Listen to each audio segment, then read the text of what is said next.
There is a document circulating online. It is not a philosophical text. It is not a Dharma talk.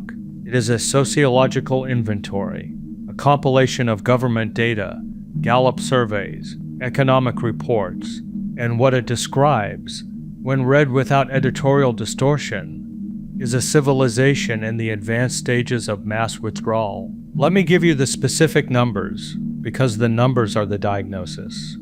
1 in 3 American men have stopped working, not retired, not between jobs, simply done. The Bureau of Labor Statistics reports 6 million Americans who want work but have not searched for it in the past 4 weeks. 6 million people invisible in the headline unemployment figure, which sits at 4.2%. That figure looks stable, it looks functional, but it is built on a definitional sleight of hand. The moment a person stops looking, they are no longer counted as unemployed. They are reclassified as not in the labor force. They vanish from the accounting. This means the system is structured so that its own failure, the quit rate, the number economists trust most to measure worker confidence, fell to 1.9% in late 2025, matching cycle lows. Workers are not leaving for something better. They are staying because there is nowhere to go. And yet staying has not protected them from resignation. Gallup's most recent global workplace report found that 50% of the American workforce is quietly disengaged. Half of all employed workers in this country have, in some interior way, already left. This is not a generational attitude problem. Gallup has been measuring engagement for 2 decades. What the data shows is not a shift in work ethic. It is a structural collapse in the relationship between effort and reward. The Economic Policy Institute documented this collapse across decades. From 1948 to 1979, productivity and worker compensation moved in step. From 1979 to 2024, productivity grew another 80%, while worker compensation grew only 29%. 45 years of a broken contract, and 80 million people have quietly stopped honoring an agreement the other side stopped honoring first. The withdrawal does not stop at the workplace. 88 million eligible Americans did not vote in the last election. 36% of everyone with the legal right to cast a ballot.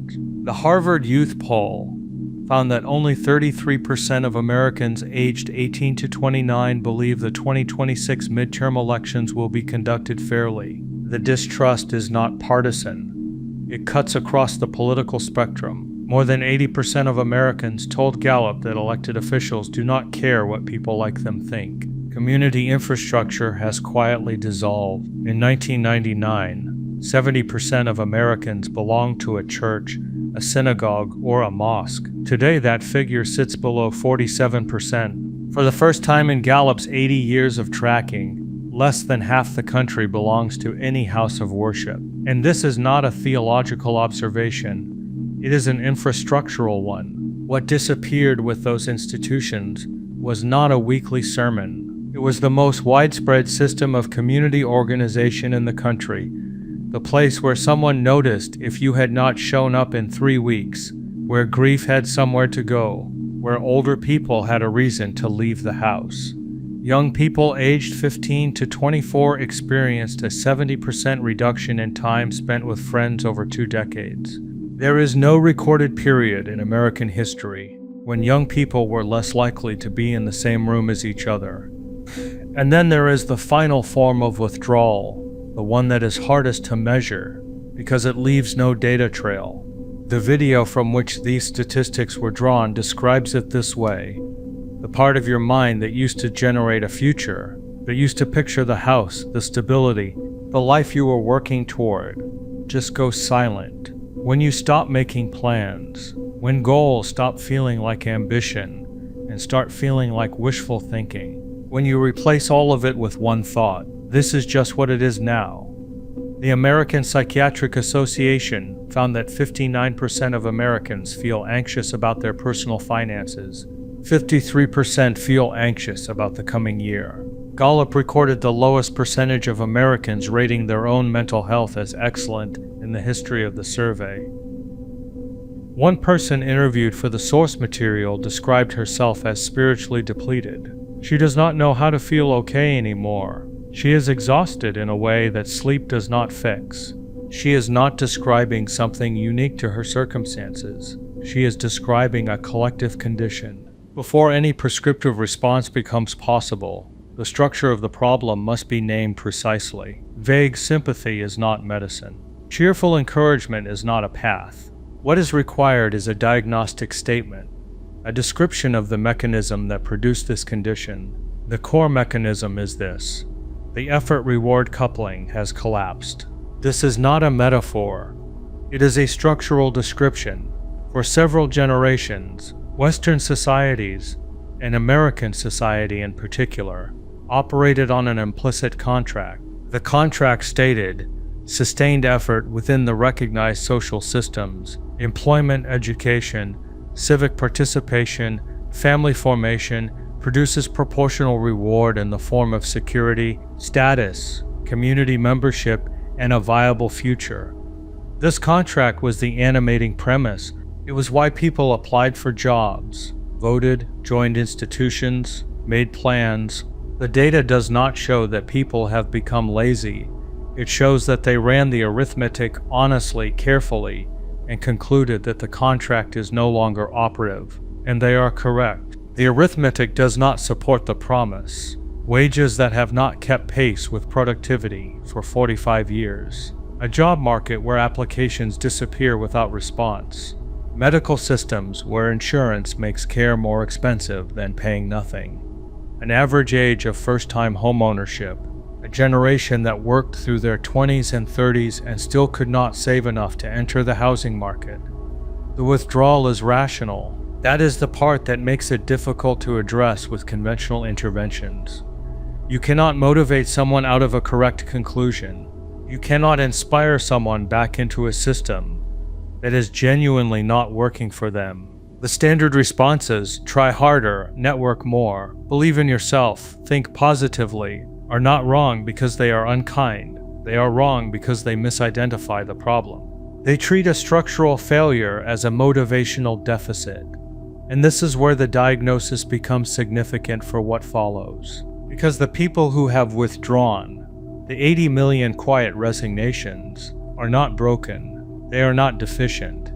They are not spiritually empty in some casual or superficial sense. Many of them have arrived through the hard experience of repeated disappointment as something the contemplative traditions have always known, that the external world, as a source of ultimate security and meaning, is constitutionally unable to provide what we are looking for from it. The question then becomes, what does a tradition know about that? And what can it offer to people who have learned it the hard way? We are now entering the prescriptive portion of this lecture. The shift from diagnosis to prescription requires care. The temptation, always, is to offer comfort, to tell the disengaged that things will be better, that the system will repair itself, that their suffering is temporary. That is not what I am offering.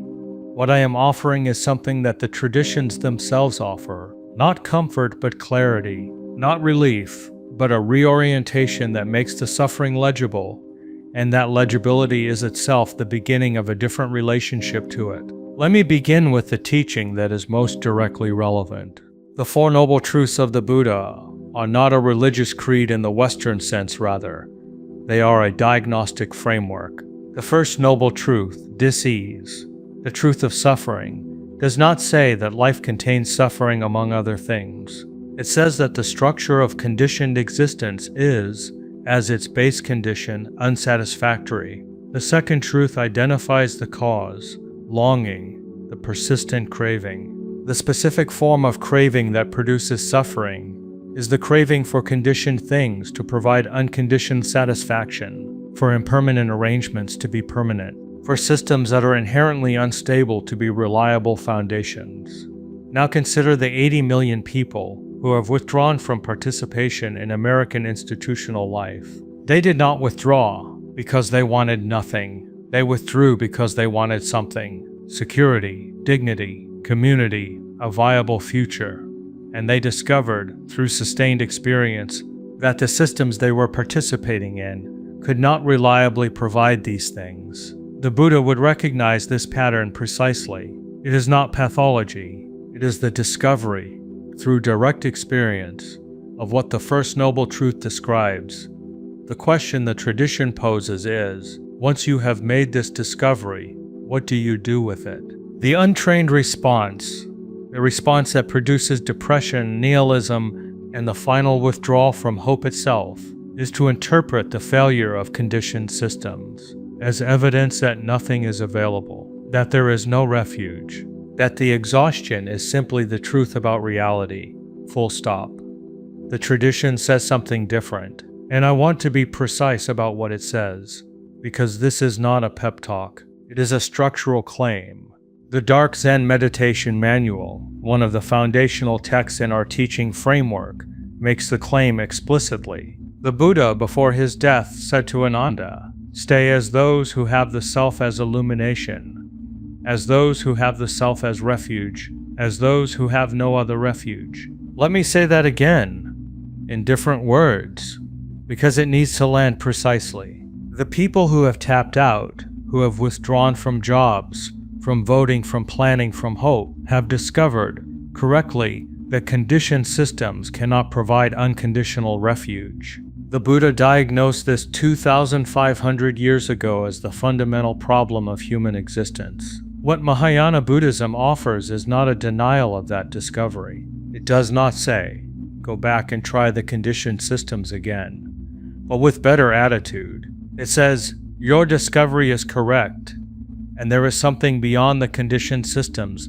that is actually what you were looking for. Tradition names this variously: the Buddhic light, Buddha nature, the unborn, the increate, the immortal state, the unconditioned, the changeless. The secret of Zen, as Ardent Hollingsworth writes, describes it as the object of spiritual intuition, something that cannot be grasped by the sensory intellect, but that can be directly intuited by the inner self that stands between the physical body and the deathless. And here is where the transmission failure of Western Zen becomes directly relevant to the population we are describing. Western Zen, as we have documented extensively elsewhere, drifted toward the therapeutic. It became a place for emotional processing, for community belonging, for stress reduction. These are not worthless, but they are not the core function. And for the people who have already withdrawn from institutional life broadly, a spiritualized therapy group is not a compelling destination. They have already concluded that the institutions are not working. A Zen center that functions as an institution, its social hierarchies, and its quietly enforced norms about what questions can be asked, offers nothing to someone who has walked away from exactly that kind of arrangement. The Path of Zen, the text by Otomo, identifies this clearly. It describes modern Zen centers, where, after brief seated meditation, there is a check-in in which members discuss their daily lives, followed by the leader, often a licensed counselor, offering self-help techniques and coping mechanisms. This is therapy with incense. It is not without value, but it is structurally oriented toward helping people cope with the conditioned world, not toward the liberatory function that is the actual core of the teaching. For the 80 million who have already decided that coping is insufficient, that the effort-reward contract is genuinely broken and not fixable by better emotional regulation, therapeutic Zen has nothing to offer. What does have something to offer is what the sources call authentic transmission, the teaching that there is a refuge, that is not conditioned, that cannot be taken away, that is accessible precisely because it is prior to and independent of the social arrangements that have failed. The teaching that what you are most fundamentally is not the worker who was ghosted after 12 rounds of interviews, not the voter whose consent has been withdrawn from, not the community member whose institutions dissolved, not the person whose future went silent. You are, in the language of the tradition, the one who animates all of that, and that one has never been in bondage to any of it. There is a temptation in framing Zen and Mahayana Buddhism as refuge for the disengaged, to treat the disengagement as an obstacle to be overcome, as if the first task is to restore their hope in the conditioned world. And then, once they are re-engaged with institutional life, to offer them the spiritual framework as supplemental enhancement. I want to invert that. The Secret of Zen describes the path as fundamentally a movement from the conditioned to the unconditioned. It describes the practitioner as someone who has, through sincere existential questioning, begun to sense that the conditioned world is constitutionally insufficient as a foundation. The text is explicit. You might find yourself one night in tears, with nothing to hold on to. This is where the path of Zen wants to take you. That is not a description of a person who is thriving within institutional life. It is a description of someone who has reached the end of the conditioned answers. The 80 million have reached the end of the conditioned answers, not through philosophical inquiry, but through lived experience. They did not arrive at this position through meditation retreats or the study of sutras. They arrived at it through 45 years of a broken economic contract, through 12 rounds of job interviews that ended in silence, through medical bills that arrived even though they had insurance, through the dissolution of the community structures that used to hold them. The dark Zen text describes the practitioner's situation. Our entire psychophysical existence is one of impermanence, pain, and a false sense of self. It describes the conditioned world as a vivid, bewitching effect, a fantastic creation of mind, after which we follow these creations, having lost touch with the revealing Buddhic light. The meditation video describes millions of people who have stopped chasing the mirages, who have put down the phone applications, who have stopped filing the ballots, who have withdrawn from the elaborate performance of participation in a system that does not reflect their participation back as reward. They are, in the language of the tradition, no longer following the mirages. That is not nothing. That is, in fact, the beginning of the turn. What they lack is not disillusionment. They have that in abundance. What they lack is the frame that makes the disillusionment generative rather than simply terminal. The tradition offers exactly that frame. The First Noble Truth says, the conditioned world is unsatisfactory. They have verified this. The Second Noble Truth says, the cause is craving for conditioned things to provide unconditional satisfaction. They have experienced this. They craved the house, the stability, the community, the future, and discovered the craving could not be satisfied by the available conditioned means. The Third Noble Truth says, the cessation of that unsatisfactoriness is possible, not through getting the conditioned world to finally deliver, but through a reorientation of the seeking itself. And the Fourth Noble Truth, the wayfinding, describes the structural conditions under which that reorientation becomes possible. This is not the message of therapeutic Zen.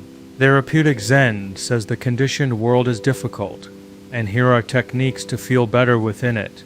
The actual teaching says you have correctly diagnosed that the conditioned world cannot be the foundation. Now here is what lies beyond it, and here is how to orient toward it. The prescriptive portion of this lecture does not consist of instructions to join a Zen center or perform the cultural trappings of institutionalized Western Buddhism. Those are precisely the barriers that this population has already learned to recognize as institutional theater. The Path of Zen text by Otomo makes the relevant observation directly. Many former Zen students report that only after they left the institution did real practice and understanding come to them. The institutionalization of the lineages, he writes, becomes a crutch, with students coasting on autopilot within the institutional structures, never challenged, never required to question themselves. The very institutions that provide safe spaces pat answers to safe questions. The disengaged have already exited the institutional safe spaces. They are, structurally, further along this particular journey than many seated, robed, credentialed practitioners. What they need is not re-institutionalization. They need the teaching stripped of its institutional scaffolding, which is, as it happens, what the ZenStoa framework is designed to provide. The 7 pillars of the ZenStoa practice virtue as the highest good, indifference to external events, acceptance of fate, rationality, mindfulness, negative visualization, and self-discipline are not culturally specific. They do not require Japanese cultural literacy, ceremonial knowledge, institutional affiliation. They are structural principles that can be engaged directly by a single individual in whatever circumstances they currently occupy. Let me take each in turn, but through the specific lens of this population. Virtue as the highest good. For the disengaged, this represents a radical reframe. They have withdrawn from the effort-reward coupling because it failed. The implicit premise of their withdrawal is, if the external reward is not available, there is no reason to act. The Stoic Zen framework inverts this. Action is oriented not toward external reward, but toward internal excellence. Virtue is its own sufficient telos. This is not an abstract philosophical position. It is a structural liberation from the broken contract. If the value of action does not depend on what the system returns, the system's failure cannot reach into the motivation for action itself. Indifference to external events. The dark Zen text describes the core practice as the repeated turning away from the phenomenal world, from the creations of mind that we follow, having lost touch with the Buddhic light. For the disengaged, who have already turned away from the institutional versions of those creations, this teaching is not asking them to do something they have not already begun. It is asking them to complete the turn, to not merely disengage from the conditioned arrangements that failed, but to orient toward what is prior to all conditioned arrangements, acceptance of fate, suchness. Marcus Aurelius says, "Don't fight against the world, you'll never win. Rather, accept mercifully what it gives you, enjoying genuine good fortune when you can, and bearing ill fortune with courage so it cannot beat you down." This is not passivity. It is the structural recognition that the energy spent fighting the irreversible, the broken contract, the vanished opportunities, the dissolved communities, is energy that does not return as anything useful. Acceptance of what has already occurred is the prerequisite for responding to what is currently available. Rationality, the middle way. The disengaged are not irrational. Their withdrawal is, as we noted, the rational response to a correct arithmetic conclusion, but the tradition points to a rationality that extends beyond the calculation of conditioned outcomes. The middle way is not the average of extremes. It is the recognition that neither the complete engagement that the conditioned world demands, nor the complete withdrawal that despair recommends, is the stable position. The path runs through both and is located in neither. Mindfulness, not as stress reduction, not as present moment awareness as an end in itself. In the Zen framework, mindfulness is the precondition for intuition, for the direct knowing that the secret of Zen identifies as the actual goal.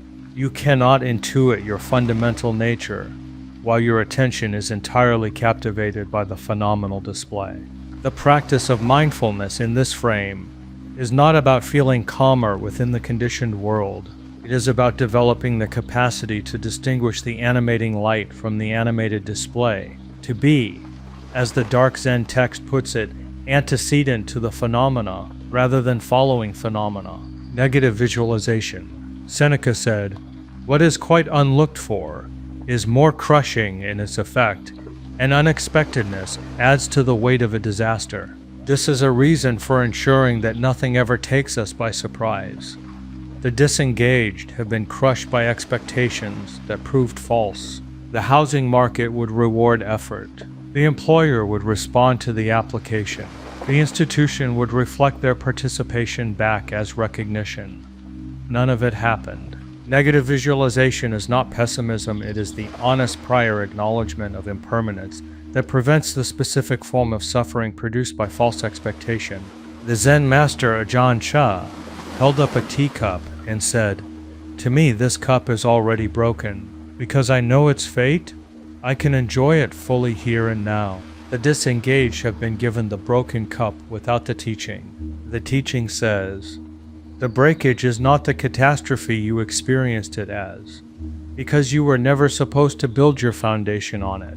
The path of Zen text identifies self-discipline as the highest goal, the state in which the practitioner can practice on their own, without institutional support, without credential recognition, and without the entire apparatus of external validation. This is described as mastery, the transmission of the lineage in the Zen language. The ZenStoa framework strips this of its institutional meaning and returns it to its original structural meaning, the point at which the practice is fully internalized and self-sustaining for a population that has already exited the institutional structures. This is not a distant aspiration. It is paradoxically the position they are already in. They are already operating without institutional support, already sustaining themselves without external validation. What they lack is not the structural condition for this stage of practice. What they lack is the frame that makes it recognizable as a stage of practice, rather than as abandonment. I want to close this lecture with what I consider the most important structural element, and the one most often omitted when Zen and Buddhism are presented to contemporary Western audiences. Mahayana Buddhism is not simply a personal liberation technology. It is not a system for helping individuals feel better about their individual lives. Its structural orientation is explicitly and essentially oriented toward the liberation of all beings, not just as a supplemental compassion practice, but as the core motivational structure of the path itself. The Bodhisattva vow, the central commitment of Mahayana practice, is the vow to remain engaged in the cycle of existence until all beings have been liberated from suffering. This is the opposite of escape. It is the decision to turn around after glimpsing the deathless shore and remain available to those who have not yet glimpsed it.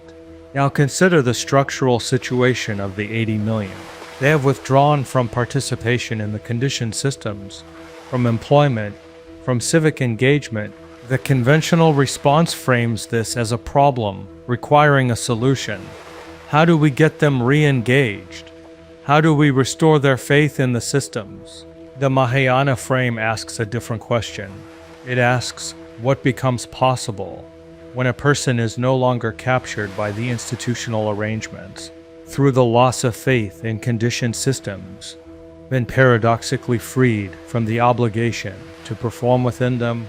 The Platform Sutra of the Sixth Patriarch, one of the foundational texts of Chan, describes Huineng, who became the sixth patriarch of Zen, as an illiterate firewood seller. He had no institutional standing, no credential, no access to the recognized channels of spiritual authority. He heard a passage from the Diamond Sutra and awoke, and it was precisely his position outside the institutional structures, his freedom from the elaborate performances of credential belonging, that made him available to receive what the credentials were supposed to be pointing towards.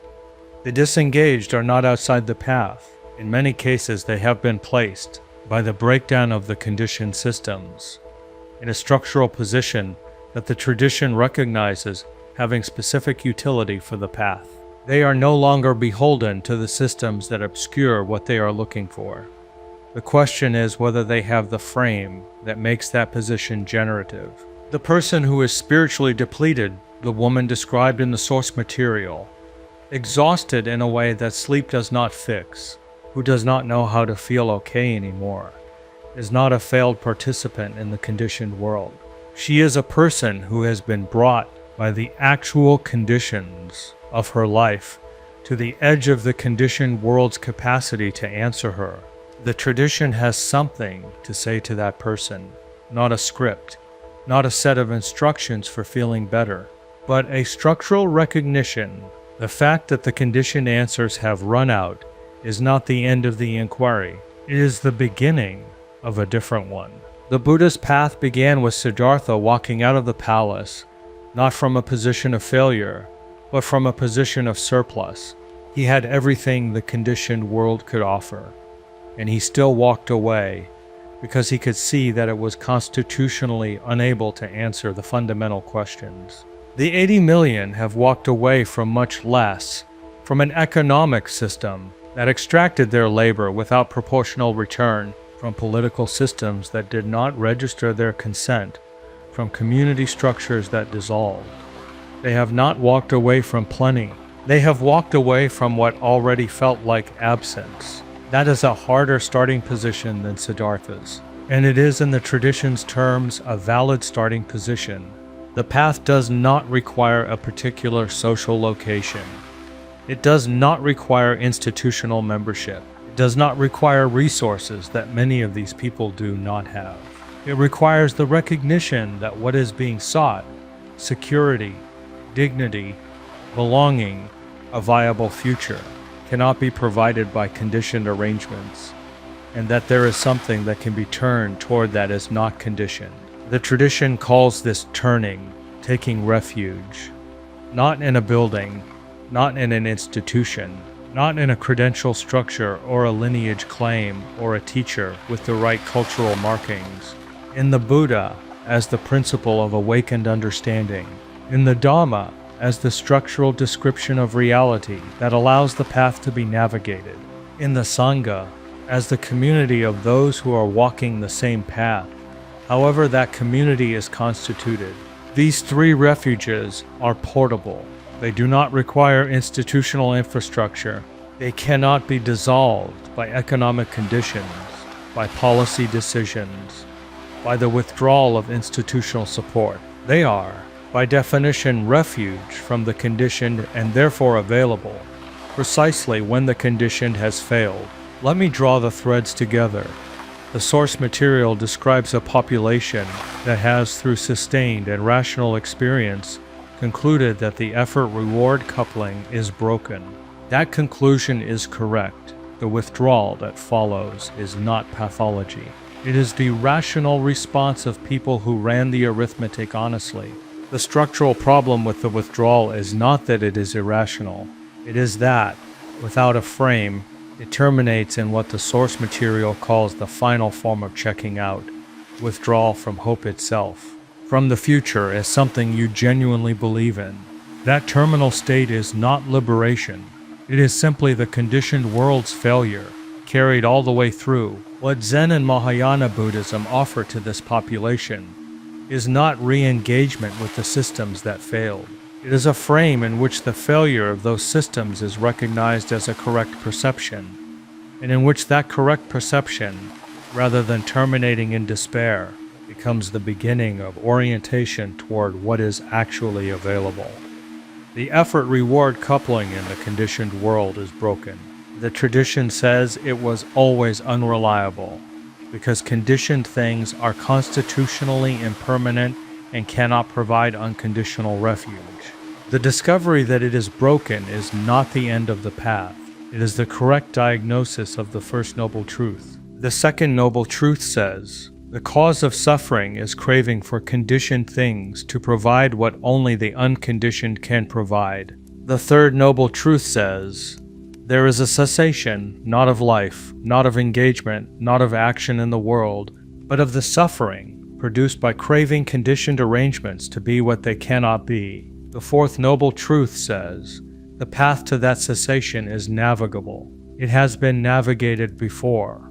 It requires not institutional membership but structural reorientation, not cultural performance but genuine inquiry, not credential acquisition but the willingness to turn inward toward what the dark Zen text calls the Buddhic light, and recognize in that turning the deathless refuge that was always already available. The ZenStoa framework exists to make this path accessible without the institutional and cultural barriers that Western Zen has accumulated. The 7 pillars are not Japanese. They are not Buddhist in the denominational sense. They are structural orientations that can be adopted by any person in any circumstance, without joining anything, without performing anything, without acquiring any credential, and for a population that has exited the institutional credentialing structures of the conditioned world, a population that is, in many ways, already practicing a form of radical non-attachment, whether they frame it that way or not. This framework is not foreign. It is the name for something they are already, in some incomplete sense, doing. The prescriptive path is not return to the institutions that failed you. The prescriptive path is recognize what the withdrawal has actually given you, a correct perception of the conditioned world's limits, and turn that perception toward what lies beyond those limits, rather than simply away from the wreckage. You have already stopped following the mirages. The next step is to recognize what you are turning toward. The deathless shore is not far. It was never the institutions that were blocking the view.